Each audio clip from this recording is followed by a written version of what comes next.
Ladies and gentlemen, good day and welcome to the Q3FY23 earnings conference call of SBI Life Insurance Company.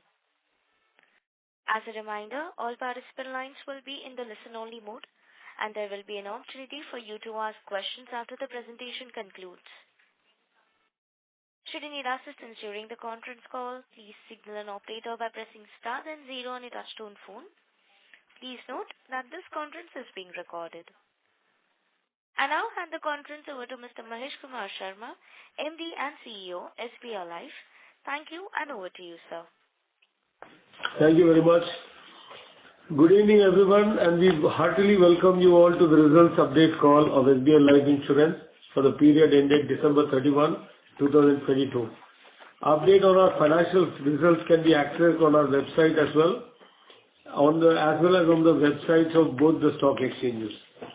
Along with me, I have Mr. S. Veeraraghavan, Deputy CEO, Sangramjit Sarangi, President and CFO, Ravi Krishnamurthy, Ravi is not there, Abhijit Gulanikar, President, Business Strategy, Subhendu Bal, Chief Actuary and Chief Risk Officer, Pritesh Chaubey, Appointed Actuary, and Smita Verma, SVP, Finance and Investor Relations. Now, let me give some key highlights for this period ended 31st December 2022. New business premium registered a YOY growth of 14% and stands at 215.1 billion, leading to private market leadership. Individual new business premium stands at 152.4 billion with a strong growth of 31% and private market share of 27.2%. Gross written premium stands at 473 billion, a growth of 15%. Protection new business premium grew by 25% to 25.5 billion. Profit after tax stands at 9.4 billion with 13% growth over corresponding period last year. Value of new business is 36.3 billion, registering a strong growth of 44% over 25.3 billion in December 21, and VNB margin is at 29.6% with an improvement of 478 bps over 24.8% in December 21. Assets under management grew by 17% to 2.9999 trillion. Robust solvency ratio of 2.25 as against the regulatory requirement of 1.5. I would also like to highlight on a few key initiatives taken by the company with a view to offer whole life saving products. And keeping in mind the evolving needs of customers, we have launched SBI Life Smart Lifetime Saver, an individual non-linked participating whole life insurance savings product, especially designed for customers who are looking for a product with income for whole of life. The product offers annual guaranteed as well as non-guaranteed survival income. We will now update you on each of the key elements in detail. Let me start with the premium. Individual new business has grown to 152.4 billion with a growth of YOY growth of 31%. Single premium contribution is 30% of individual new business premium, which is mainly attributed to our growth in our individual annuity product. The company gained the private market share by 262 basis points to 27.2%. On individual rated new business premium, we stand at 111.4 billion with YOY growth of 23% and maintaining our leadership position with private market share of 25.7%. Also, group new business premium stands at 62.7 billion with a share of 29% in new business premium. We have collected total new business premium of 215.1 billion, registering private market share of 23.1%. The renewal premium grew by 15% to 257.9 billion, which accounts for 55% of GWP. To sum up, the gross written premium stands at 473 billion with a YOY growth of 15%. In terms of APE, premium stands at 122.6 billion, registering a growth of 20%. Out of this, individual APE stands at 112.4 billion with a growth of 23%. During the period ended December 31, 2022, a total of 15.67 lakh new policies were issued and it registered a growth of 20%. Individual new business sum assured registered a growth of 14%, over corresponding period last year, as compared to growth of 5% at private industry level. Considering our robust performance for the period ended December 22, we continue to expect strong growth in our performance for Q4 in FY23. Now, something about the product mix. As on December 22, our guaranteed non-par savings products are contributing 17% of individual new business, and on individual APE basis, this contributes 24%. Non-par guaranteed product new business has registered a YOY growth of 147%, mainly due to the new business contribution of Smart Platina Plus of 19.4 billion in the period ended December 31, 2022. This product was launched in March 22 and has seen a strong traction in the new business premium, mainly due to the product features witnessing high acceptance in the market. Individual unit new business premium is at 83.7 billion, which now constitutes 55% of the individual new business premium.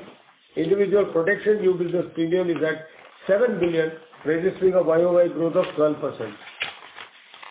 Group protection stands at 18.5 billion with a growth of 30%. Credit life new business premium has grown by 27% and stands at 14.5 billion. On APE basis, protection contributes 10% of the new business and registered growth of 18%. Annuity business is at 33.6 billion, contributes 16% of new business premium. Under annuity, the company is offering immediate as well as deferred annuity option. Individual annuity business is growing at 139% over last year. This is mainly due to new business contribution of Smart Annuity Plus of 25.3 billion. Total annuity and pension new business underwritten by the company is at 60.4 billion, registering growth of 10% over the same period last year. With strength of more than 54,000 CIS, SBI and RRB bancassurance contributes a share of 69% and grew by 37% in individual new business premium, and on individual APE basis stands at 78.2 billion with a growth of 25.3%. Agency, one of our other strong channels, registered new business premium growth of 22% and contributes 18% in new business premium. Agency channel individual APE stands at 29.5 billion, a growth of 15.1%. As on December 31, 2022, the total number of agents stands at 1,93,635. During the period, the company added 47,578 agents net. During the period ended December 31, 2022, other channels, including direct corporate agents, brokers, online and web aggregators, grew by 48% in terms of individual new business premium and 42% in individual APE. Protection new business premium through other channels registered a growth of 36%. Partnerships like Indian Bank, UCO Bank, South Indian Bank, Punjab Sind Bank and Yes Bank registered growth of 49% in individual new business premium. These partnerships have contributed 3% of the individual new business premium. Now to come to profitability, the company's profit after tax for the period ended December 31, 2022 stands at 9.4 billion with 13% growth YOY. Our solvency remains strong at 225% as on December 31, 2022. Value of new business is at 36.3 billion with a growth of 44% YOY as against 25.3 billion in the corresponding period last year. VNB margin is at 29.6% vis-a-vis 24.8 for the period ended December 31, 2022 with an improvement of 478 basis points. Growth in VNB and VNB margin is driven by change in product mix, predominantly in non-par segment and business volume. With our growth targets and the product mix shift, we expect to maintain a healthy VNB growth rate. Operational efficiency parameters are robust. OPEX ratio stands at 5.2% for the period ended December 31, 2022. Our total cost ratio stands at 9.7% for the period ended December 31, 2022. With respect to persistency of individual regular premium and limited premium paying term, 13-month persistency stands at 84.6%. Company has registered a significant improvement in 49th and 61st month persistency by 178 basis points and 491 basis points respectively. We have witnessed improvement in persistency ratios across major cohorts. As mentioned in my opening remarks, assets under management stands at around 3 trillion as of December 31, 2022, having growth of 17% as compared to December 21. The company continues efficient use of technology for simplification of processes, with 99% of individual proposals being submitted digitally. 45% of individual proposals are processed through automated underwriting. To conclude, we continuously endeavor to maintain our leadership position and continue to further increase our market share by offering products that meet the evolving needs of our customers. With our widespread, robust distribution networks, complemented by digital technology, our innovation strength, and above all, our people power, we are placed to make the most of abundant growth opportunities offered in India's under-penetrated insurance sector. We are committed to enhancing digital experiences for our customers, distributors, and employees. Further, we shall continue to explore new partners, leverage existing partnerships, and launch new products that meet customers' needs and provide seamless customer experience. Thank you very much for a patient hearing, and now we are happy to take any questions that you may have. Thank you very much. We will now begin the question and answer session. Anyone who wishes to ask a question may press star and 1 on the touchtone telephone. If you wish to remove yourself from the question queue, you may press star and 2. Participants are requested to use handsets while asking a question. Ladies and gentlemen, we will wait for a moment while the question queue assembles.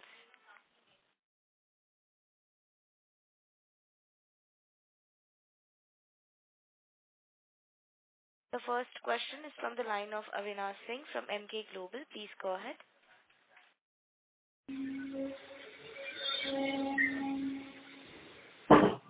Avinash, hello. Please go ahead with your question. Yes. Yeah, hi. Go ahead. Hi. Yeah. Good evening. A couple of questions. First one on this FFA build-up. This, I mean, of course, till Q3 you generally have a FFA build-up. In Q4 you release something, but the kind of quantum of FFA build-up this in the Q3, it seems to be on the higher side. So can you just please explain why this sort of a bit of extra FFA you are building is something to do with your product mix or something else that I'm not getting? That's one. Second, if I am understanding it correctly, the VNB sensitivity to reference rate is negative, but if I see the VNB margin walk YOY, there I see a positive, impact of risk-free rate going up. So what am I missing here? That's the second. And thirdly, if I look on the commission side, I mean, of course, you are much lower versus peers, but I mean, overall, if I see even kind of a factoring in the new business growth being higher, a bit higher growth on the commission side. Is it something to do with the product mix changes, or have you sort of increased some bit of commission in existing products in existing channels? So 3 questions. Thank you. Yeah, thank you very much. I'll take the last question first. So the product mix has changed, and therefore the commission mix has changed. So this is purely on the basis of product mix. We have not changed largely. We have not changed much anything significant in the commission rate as such. Coming to the other points, Pritesh, kindly go ahead with the FFA build-up and what's missing on that. Thank you, sir. So, Avinash, thank you for the question. And VNB, let's take the VNB one. So, when we compute the VNB, we don't take any asset backing. So, that's the reason when interest will go up, you see the parity of it coming from.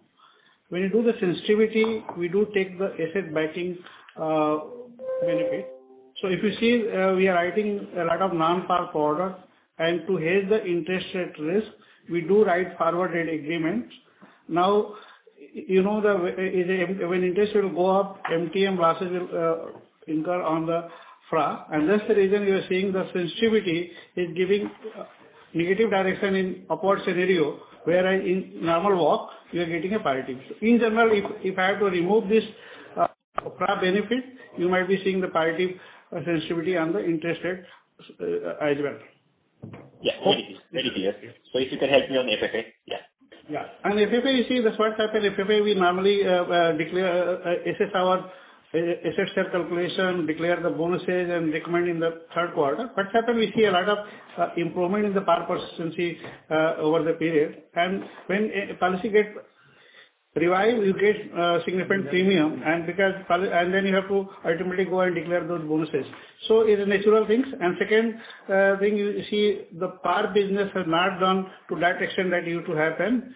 So par business, we write more, non-par business, you utilize some of the FFA. So that's the reason FFA is building up. There is no changes done to build up the FFA. It's a normal things. And end of each year, we'll review these things, and additional FFA will be utilized to distribute the bonus to the policyholder in the current year and in the future as well. Okay. So that's clear. And one just a small data keeping if you allow. Can you, give a brief, broad idea of number of in-force policy currently in SBI bank channel? I just want a broad sort of a number to get broadly that, okay, where, we could be where is the potential. So number of... I think we'll send you the information, okay? Because, I'll have to dig it out. Yeah. Okay. Thank you so much. Thank you. The next question is from the line of Anshuman Dev from ICICI Securities. Please go ahead. Yeah, good evening, sir, and thanks for the opportunity. My question is on the product trends that you are seeing.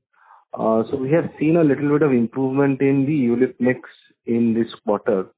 So I just wanted to understand the sense of demand that you are seeing on ground, be it protection, because some of your peers have indicated that there has been an inflection point in terms of quarter-on-quarter growth in protection. And also, non-par segment because of the higher interest rates. And, you have shown improvement in ULIP. So if you could give a broad outlook on the demand outlook on each of these segments.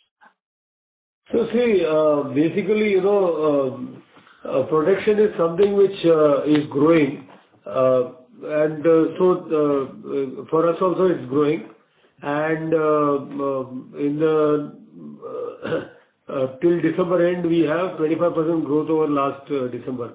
So this is a good trend that we have, and we think that it will be there for some more time, even though there is no COVID effect like last 2 years when there was a sudden spurt in the demand in some of the quarters. But we have been growing steadily over the last 4 years in protection quarter on quarter. So we will continue to keep growing at a good pace in protection. Now coming to ULIP, so we had said earlier also that when other things are all equal, then obviously ULIP, we have got very good ULIP products which have been in good demand. So ULIP demand will be back, and even though it was growing always, but I think the growth has slightly accentuated in this quarter. So that is definitely there. Going forward, I think non-par guaranteed will continue to see a good traction. ULIP, of course, will definitely, because right now the markets are also good. So, and I think people have come out of that fear of the markets suddenly moving or something. So maybe the demand will go up. But we had earlier also seen good traction, even when the markets were, doing so many things. We were seeing good traction in ULIP. So we will continue to see good growth in ULIP. Thank you. And one just follow up on that. Any particular channel where you are seeing an improvement in ULIP, and if you have any overall margin guidance for this margin and volume guidance for this year? It is across the board. So the ULIP growth and the business growth, both is there in all the channels. So I don't think we will pick out any particular channel for any particular product. And would you have any margin or volume guidance for this year, FY23? Yeah, so margins have been very good for us. So it will, of course, change a little bit here there with the product mix, but largely it is going to be around what we have right now.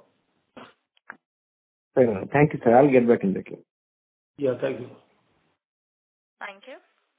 The next question is from the line of Swarna Mukherjee from BNK Securities. Please go ahead. Yeah, thank you for the opportunity. Sir, so couple of questions. First one on the product mix.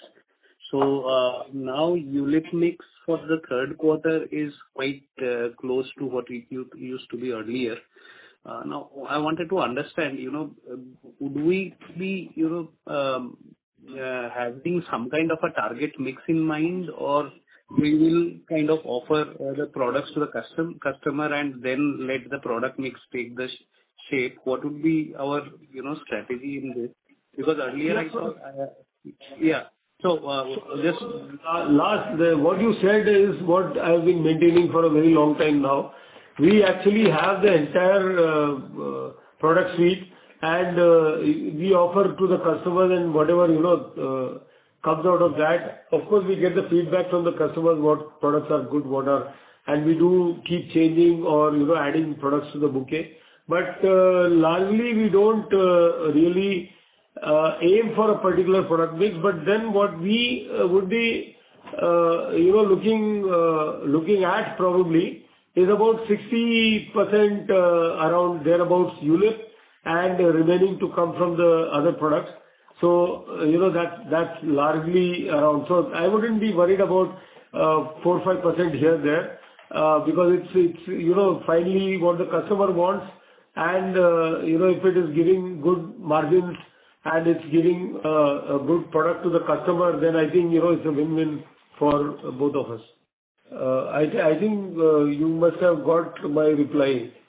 Yes, sir. Yes, I broadly got it. So I just wanted to understand that between the second quarter and third quarter, what had changed that resulted in this appetite for ULIP? Is it only the markets or anything in the product that we have done, or any commission structure we have changed for our channel that ULIP that so strongly? We have been maintaining all along. I don't know if you were on the call last quarter and the quarter before.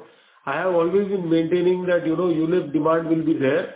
It has always been there. It's only that the pent-up demand for non-par was probably very high in the beginning couple of quarters, because we didn't have that product in our suite. And now that we had that product, we had a huge demand for that, and that growth sort of probably overshadowed all the other growth. But otherwise, our ULIP has been growing steadily, and I think it's just part of the continuation of that. There is nothing spectacular about it.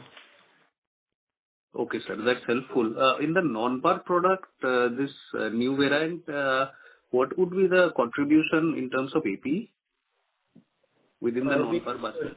23, was it 22? 26%.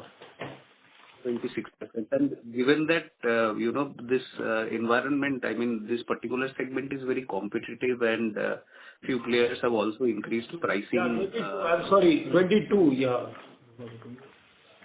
22%. Sir, also, given that this segment has become very competitive, so how are we in terms of margin? Are we able to maintain the margin, or are we taking some amount of impact on the margin to ensure that there is a pickup in our product? No, I don't think we are taking any impact on the margin or anything of that sort. And really, that the non-par product, like I said, that there was a demand, and there was a pent-up demand, and that was what we saw earlier, and I think the demand will go on. Okay. And sir, just to clarify, because these are all income products and longer duration, would it be fair to assume that they will have a margin profile which would be much better compared to the endowment variant that we had, the older version? Slightly higher. Slightly here or there. Slightly higher. Okay. Okay. Thank you, sir. That's all from me. Thank you. Thank you very much. Thank you. The next question is from the line of Shyam Srinivasan from Goldman Sachs. Please go ahead. Good evening, and thank you for taking my question. Just the first one on the SBI productivity per branch. Sorry, I think we had about... Mr. Shyam, but we are unable to hear you clearly. Your voice is sounding a little muffled. Okay. Is it better now? Yes, please go ahead. Yeah. So the SBI productivity per branch, the number was about 40 lakh last first half.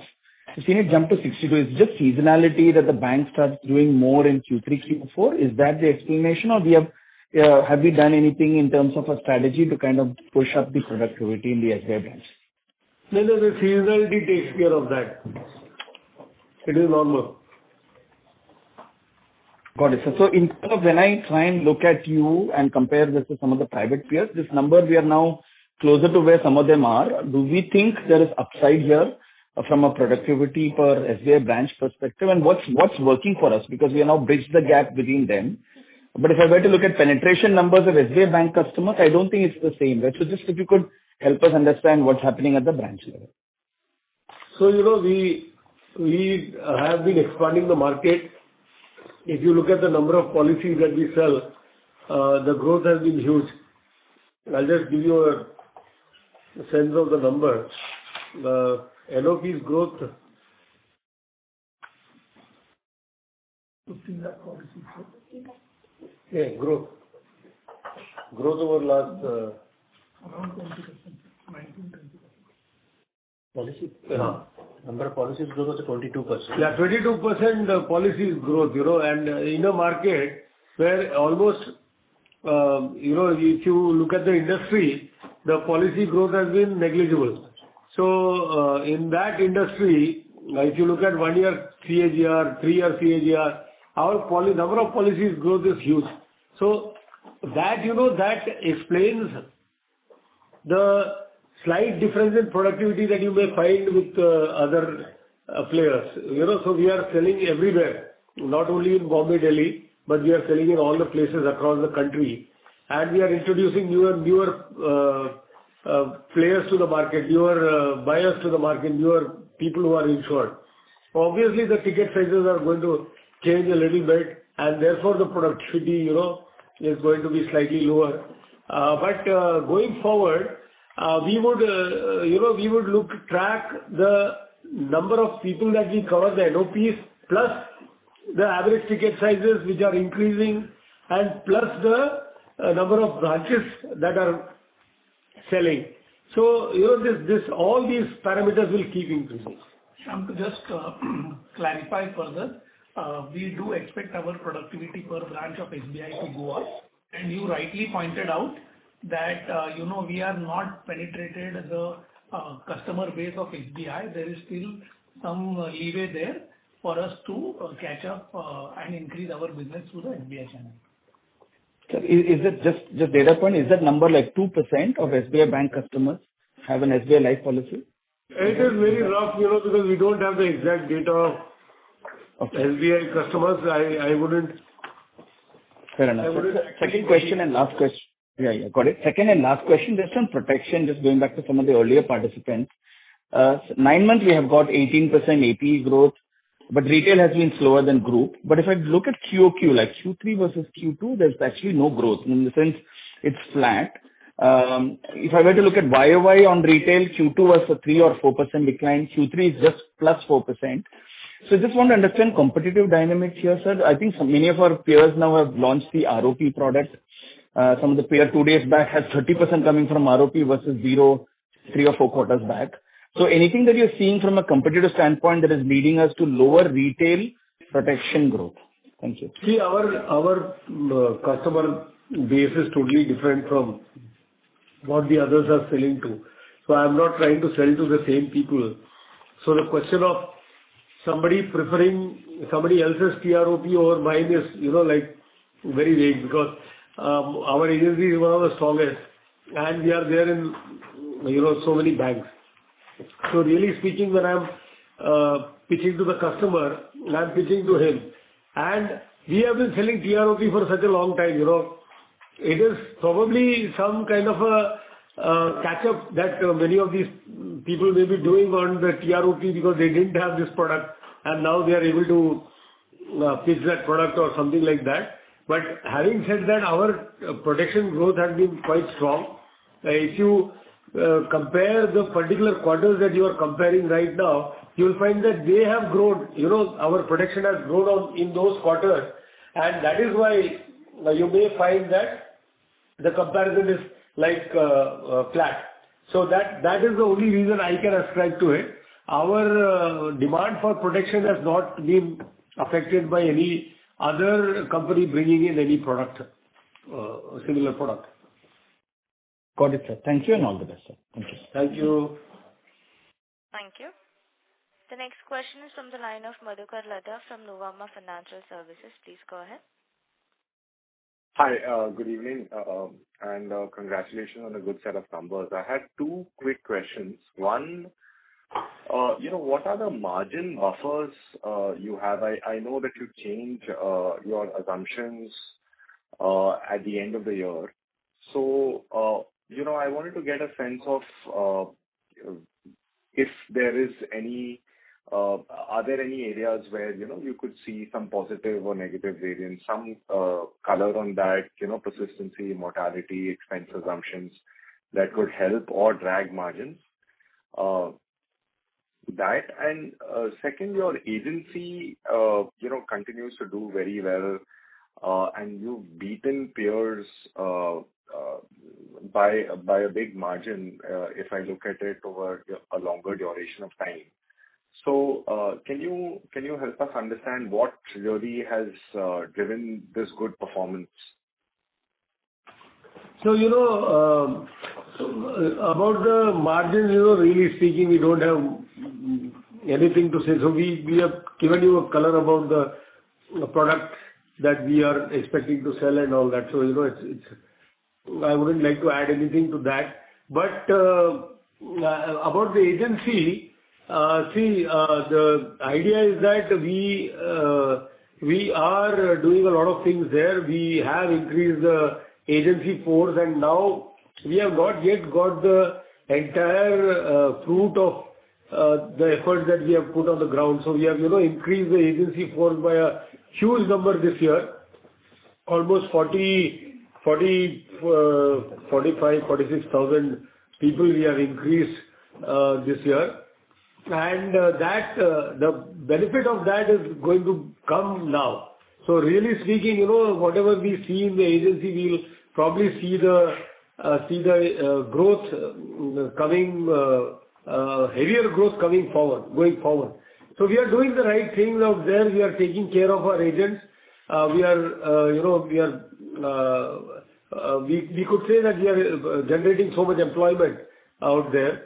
And our training philosophy and our training methodology is very good. And we have a very good sales force supervising these agents. So I think these are the things, you do the right thing and you get the right result. So one more question on, with the new framework coming, or at least right now in introductory phase, commission caps are expected to be removed.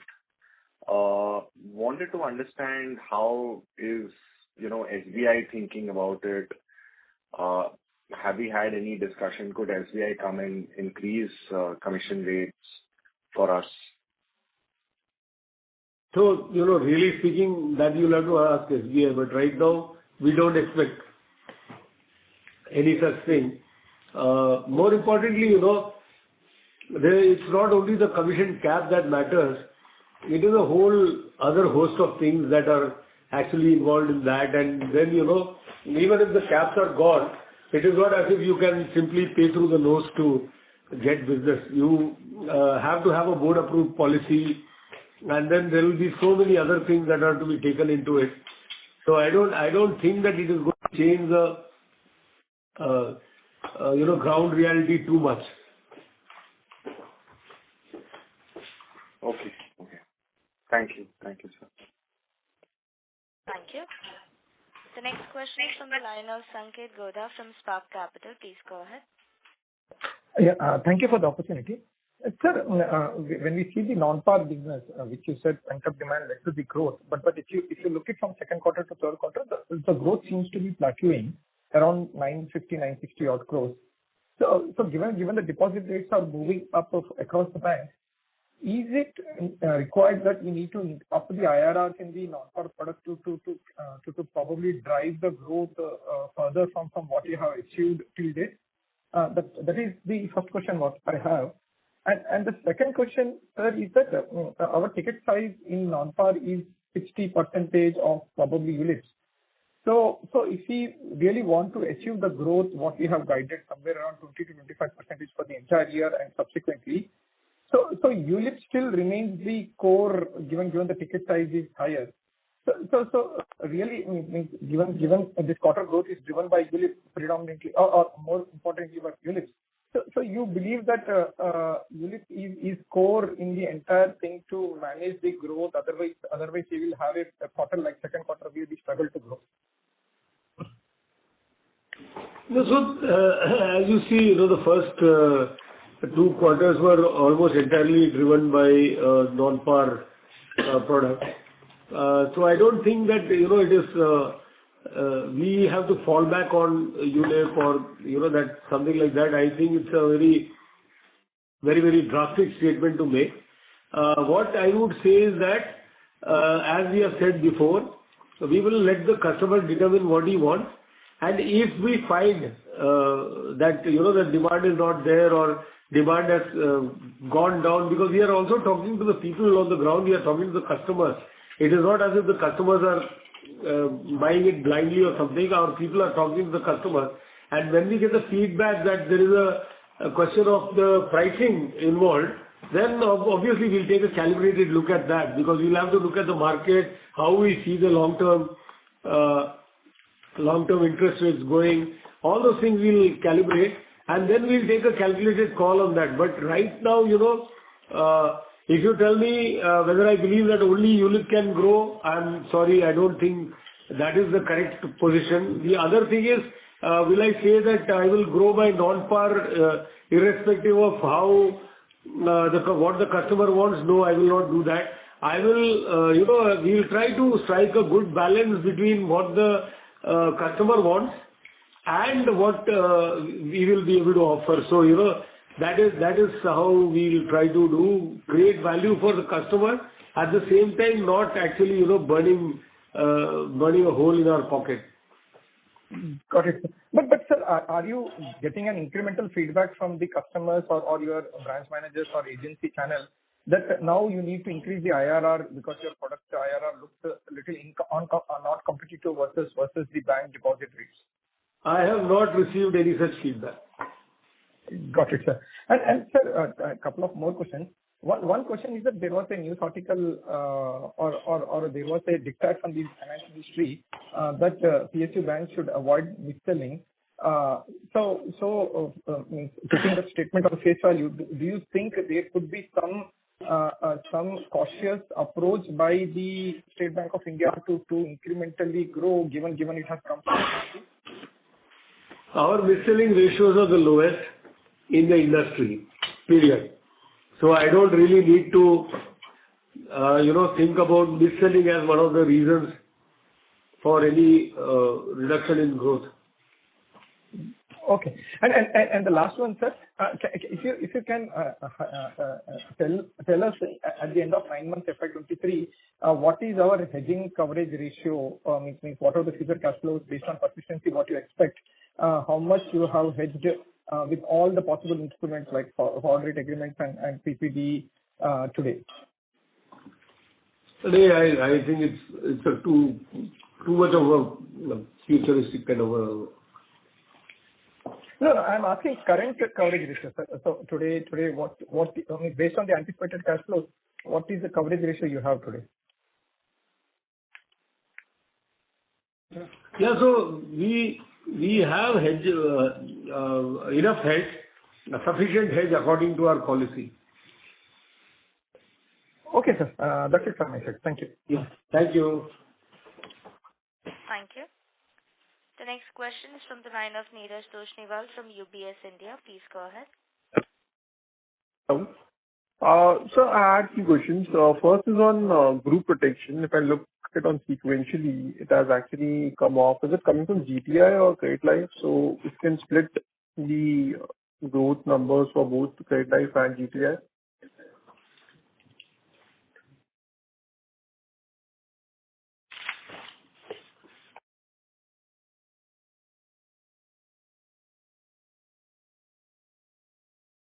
I'm sorry to interrupt, but management, we are unable to. Yeah, I'm sorry. The growth is mainly from Credit Life.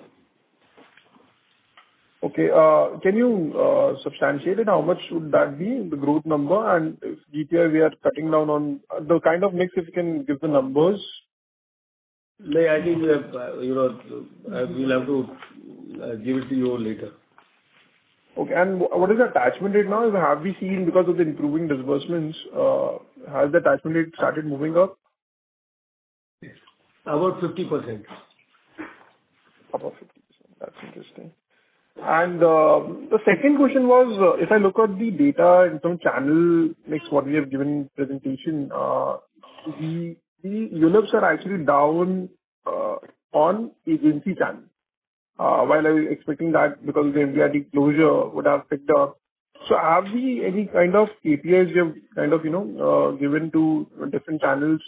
Because there is sharp improvement in ULIP from the banca channel, while on a YY basis, there has been some decline on ULIP from the agency channel. Can we have some color on that? There is some kind of a difference, even though we would like to believe that all the channels have a similar profile of customers, there will be some differences between channels, so that sort of accounts for it. But having said that, ULIP demand, as we have seen, is already there. So if it is there in banca, it will also be there in agency. So, maybe you will see it in this quarter.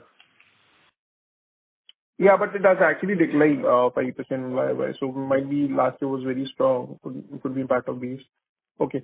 I don't think there is any specific reason for it. So, and can you substantiate the growth from other banca channel? If you can give that number. Yeah, I think it's 54% we have grown in the other banks. So that is other banks and other corporate agents, But it's on a lower basis. Sorry? It's on a lower base. It's a 54% growth. Coming from a lower base, you have kind of mentioned. So is it that the other banks have been focusing more on deposits? Is this the case? What we are hearing that deposit accretion is a focus for the bank, because we have SBI support, it's fine. I think I said that we are growing faster, that is by 54% in the other bank. Yes, that I got it, but I just wanted to understand if there is any pressure of deposit accretion across the industry, not particularly for in the banca channel. Deposits, I think all the banks are now looking for deposits, but I don't think it directly affects insurance sale, because that would imply mis-selling. So I don't think there is any. Our own ratios of mis-selling are very, very low. Lowest in the market. I have already said that to the last caller. This was not my question on mis-selling. That I aware it's very low next to LIC. It's lowest for us. The question was more on deposit accretion. Nevertheless. Yeah. So there is no competition between life insurance purchasing and deposit accretion. Got it. And the last question is on the composite license. What are our thoughts? And if These are exciting times where there are a lot of changes happening. So we'll take a look at what it entails and what it means, and we'll evaluate. Oh, got it. Thank you so much. Yeah, thanks. Thank you. The next question is from the line of Dipanjan Ghosh from Citigroup. Please go ahead. Hi, good evening. So just a few questions from my side. First is, you have reported very strong growth in the individual annuities business. So just wanted to get some sense of the price sensitivity in that segment, and are you seeing some pressure, especially when the market leader has been consistently raising rates? Second, you mentioned about the new par product, so just wanted to get some sense of the margin profile on that product compared to your other products that were there earlier. And last, I think on the SBI channel part, I think there has been a lot of discussion in this call also. You have mentioned that your attachment rates have been going up. But, let's on a medium-term basis, what is the strategy to increase the mining of the captive customer base that SBI is setting out there? Are you trying to deploy more manpower, or is it just the ecosystem benefits that you want to accrue? So just wanted to get some perspective on these three parts. Yeah, the first point I actually wrote, I'm sorry, I was not able to note down. So what was the first question? The first was on the individual annuities business. So yeah. Sorry. Yeah, that's fine. Annuities has been growing, throughout the year, and we have changed the rates couple of times. But annuities there has been strong demand across all areas and across all channels. So annuities been growing. It is not so much rate driven, if you ask me very frankly. Yeah. Coming to the par product, so the margins are positive. It gives us delivers a good margin, but for any mix that we have, I think it's always good to have offer all the kinds of products to the customer, because the traditional products, especially par products, have a very good role to play in both insurance and also savings build up. So these are very good products. So this product is, we've got new features in this product. We think it will do very well. So that is as much as the par piece is concerned.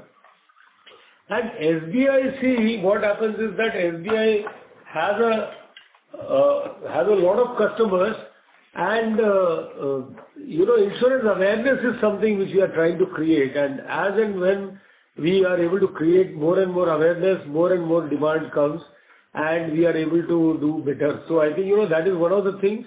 The other thing is, of course, SBI does a lot of analytics on its data, and, they also come up with who will buy what kind of thing. So they have a very strong technology background. So.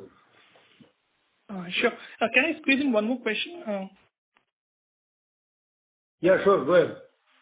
So just on the non-par, let's say over the past few quarters, over the past 3-4 quarters, what would be the change in, let's say, tenor, pay variant between regular or single, or payout variant between lump sum, income variant, or ticket sizes? If you can just give some color on, with the rising rate regime and questions on deposit mobilization, how is the customer behavior change in terms of product constituents or product contours out there? So the income product has taken up a significant part of the growth that we have delivered this year, and we were among later players where the pent-up demand was large, and that trend continues till now. So the income variant has more demand than the lump sum variant for the non-par. But if you just want to get some sense on sequential basis, have you seen any change? Let's say over the last 60 to 120 days or something. No.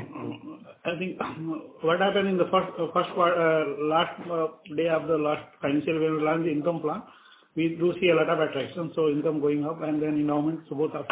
Last 9 months, we have not seen any change in the mix between the income and endowment. So there are different customers who are looking for the endowment and different income. So both the need we are providing.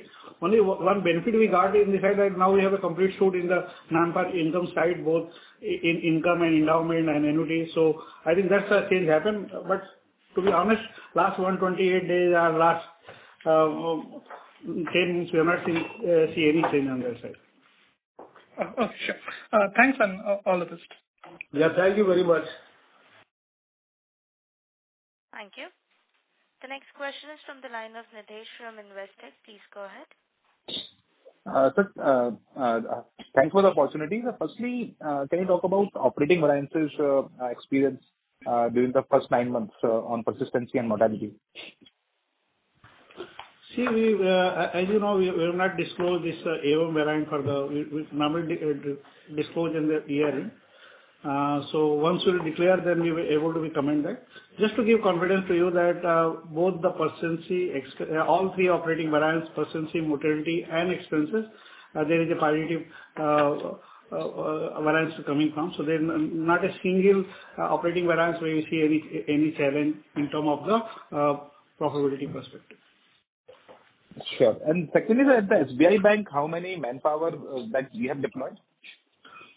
No, we got, see, I'll tell you, we have 54,000 SBI people who are selling SBI Life products.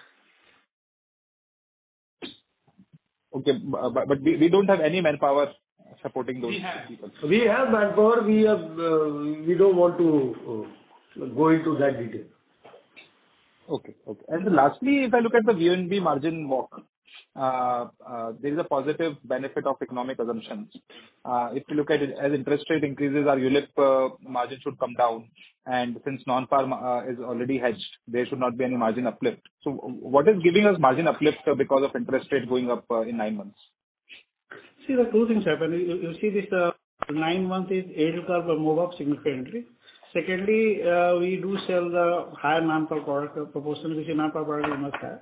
Thirdly, that we are able to sell the product with the customer in the growth without repricing.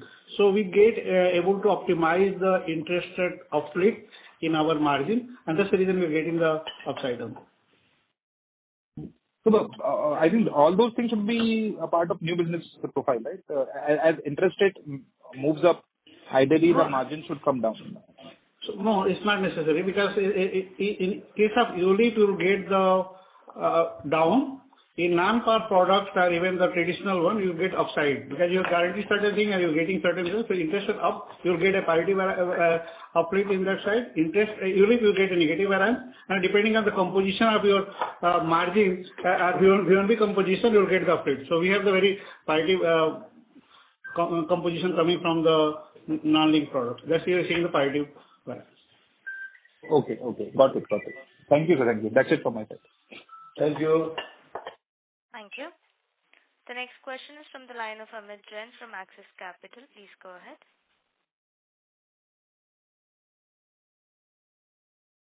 Amit Jain, please go ahead with your question. Your line is unmuted. Can you hear me? Yes. Yeah. Yeah, hi, sir. Thanks for taking my question, sir.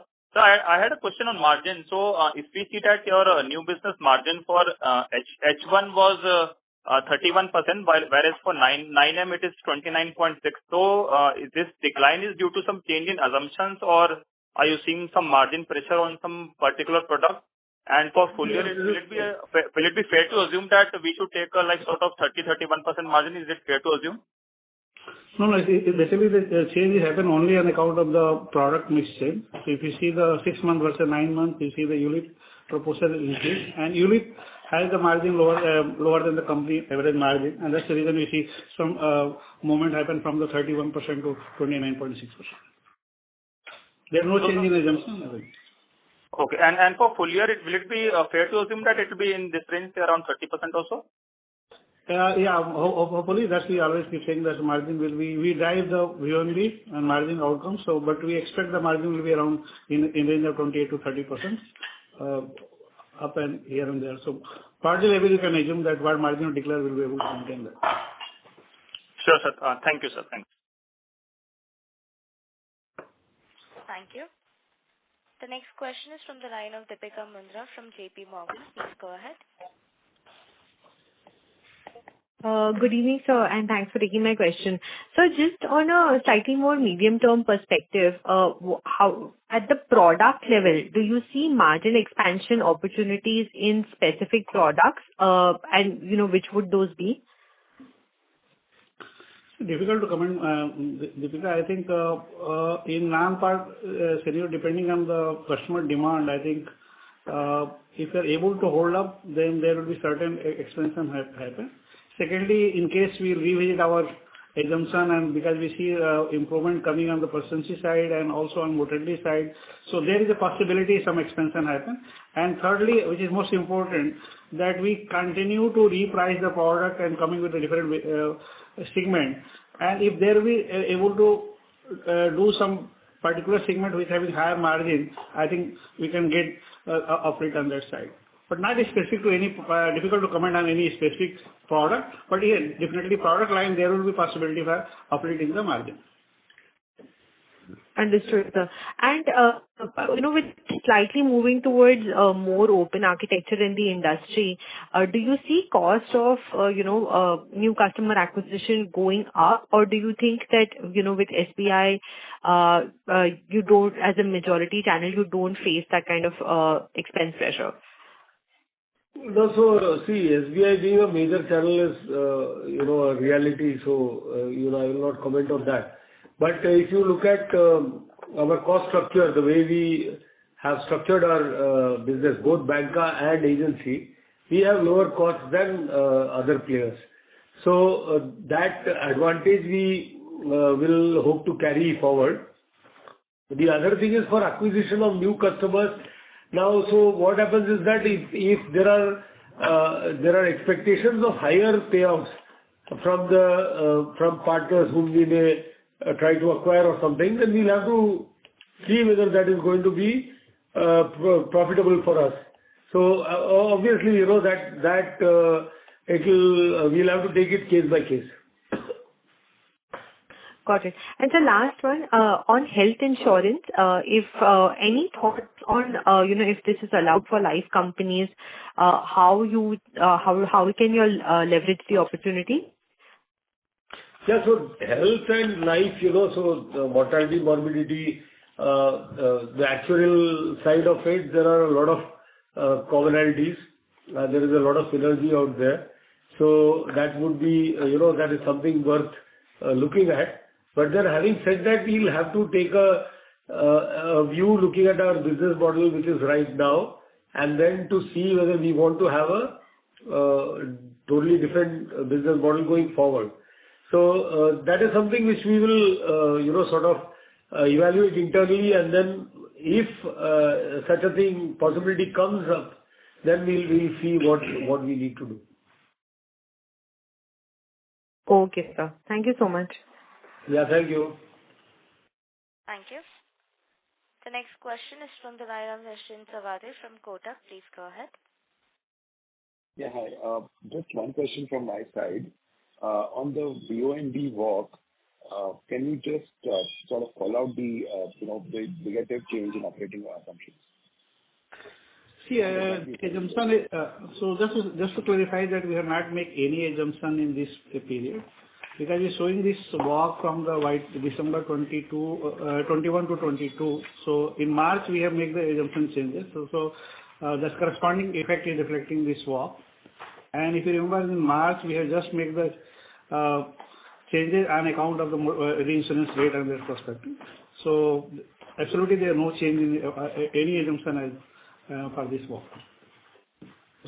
Yeah, got it. That clarifies. Thank you. Thank you.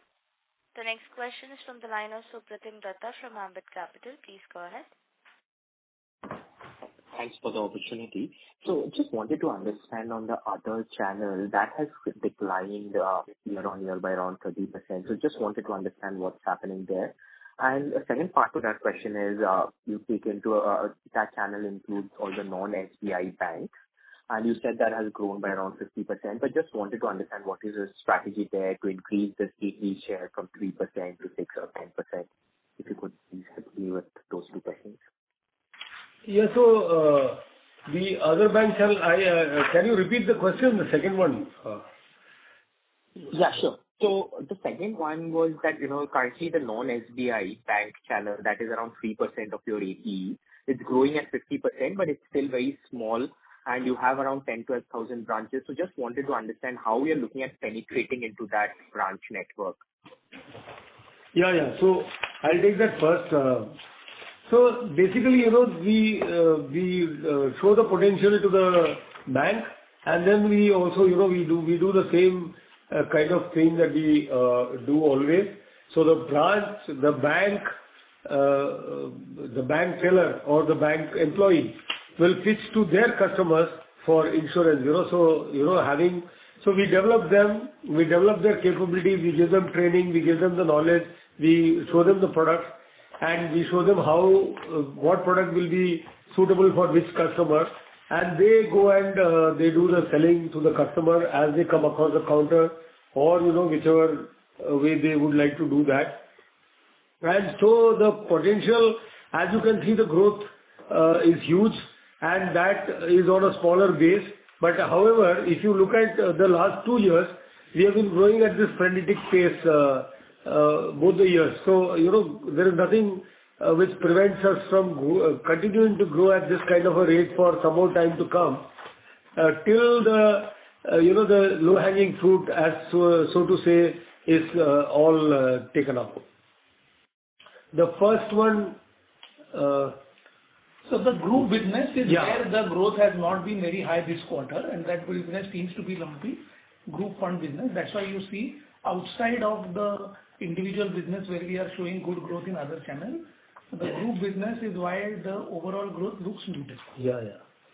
Perfect. And if I could just, ask one follow-up question to your answer on that, non-SBI bank channel.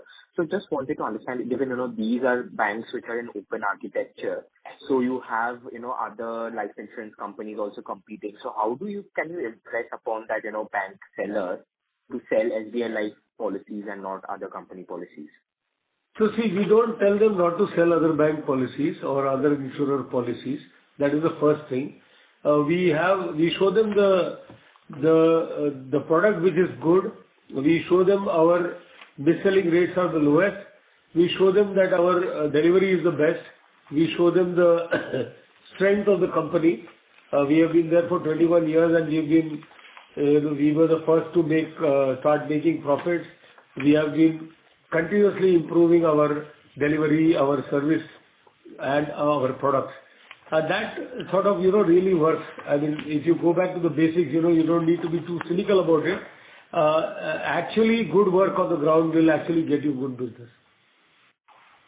Got it. Thank you, sir. Thank you. Yeah, thank you, Lord. Thank you. The next question is from the line of Pallavi Deshpande from Sameeksha Capital. Please go ahead. Yes, sir. Thank you for taking my question. Just wanted to understand this. On the persistency side, we've seen a drop in over the first half for the 13-month persistency. And secondly, on renewal premium growth, it seems to lag the one of the large peers, which has reported yesterday. So just wanted to understand that. Which growth? The renewal premium growth. Okay.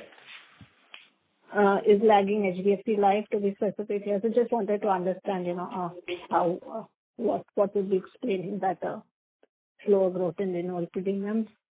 I guess it would be linked to the persistency question which I asked earlier. So the persistency, very, very simply, the persistency has not fallen down. If you look at the last December. 13 months, and I'm looking quarter on quarter. So see, our persistency in 9 months FY23 was correct. So it is 84.6 against 83.9 last year. I know, so I'm looking quarter on quarter, 85.2 for the first half. Actually, you should not look into the... So the behavior of each of the quarters is different. If you look at March, every time March will be higher than December or June or September. So that is how you look at it, because a lot of people end up paying up by March. There is a tendency to sort of delay the payments, but in March it all gets crystallized. So that is the trend that we always see. Right. So year end we should have similar persistency on a year end. Yeah, absolutely. We would want to improve the persistency over last year. Right. And sir, secondly would be on the renewal premium growth at 15% year on year. So renewal premium growth, I don't know about the peers. I don't look at the peers' data so much in detail, so I really don't know about them. But what I can say is that the renewal premium growth will depend a lot on what was sold last year. So, so to that extent, if whatever was sold last year we are able to get the collection to the same efficiency that we had last year or better than that, we are happy with that. And let me tell you that we are at a better collection efficiency than last year. So persistency will drive renewal premium. Renewal premium is outcome of persistency. Yeah. Our endeavor is to increase persistency. That's why I linked the two questions. So now you said about the product mix. So would it be that, we've been increasing our share of protection, and would that be also a cause for the renewal premium not to grow? Protection, we would want to increase the share of protection, but I don't see how protection would be lower. Basically, is persistency in protection lower? Not really. We have various products with various persistencies, but on average, I think it all levels up. Right. Thank you so much, sir. Yeah, most welcome. Thank you. Ladies and gentlemen, this will be the last question, which is from the line of Madhukar Ladha from Nuvama Financial Services. Please go ahead. Hello. Yeah, hi. Yeah, am I audible? Yeah. Yeah, go ahead. Can I get a sense of, what the back book, how much the back book surplus has grown and versus the new business strain? Your surplus has grown about 50% year-over-year, and if we were to exclude the COVID impact which was there last year in the 9 months, and I'm looking at 9 months numbers, not only for the quarter. So what would the surplus growth be if you could give that data point? So normally we don't disclose this thing, but you can make a sense that we are growing faster than compared to last year, and our profit is also growing. This means our back book is generating enough surplus that not only absorbing our new business strength for the new business, but also helping to grow the profit as well. So a very healthy growth in profit is coming from existing book. And how much has the new business strain grown by? We don't disclose that. But it is similar to the AR as well. So sometimes depending on the product mix and all keep changing, and we don't disclose, so we don't want to comment on that. All right. Thank you. All the best. Thank you very much. Thank you. Ladies and gentlemen, this was the last question for today. I would now like to hand the conference over to Mr. Mahesh Kumar Sharma for closing comments. So thank you very much, ladies and gentlemen, for a very patient hearing, for very interesting and very intelligent questions. And we hope that we have been able to answer your queries. But if there is anything for a follow-up, you can always get in touch with the company. And once again, thank you very much. Stay protected. Have a good night. Thank you. On behalf of SBI Life Insurance, that concludes this conference. Thank you for joining us, and you may now disconnect your lines.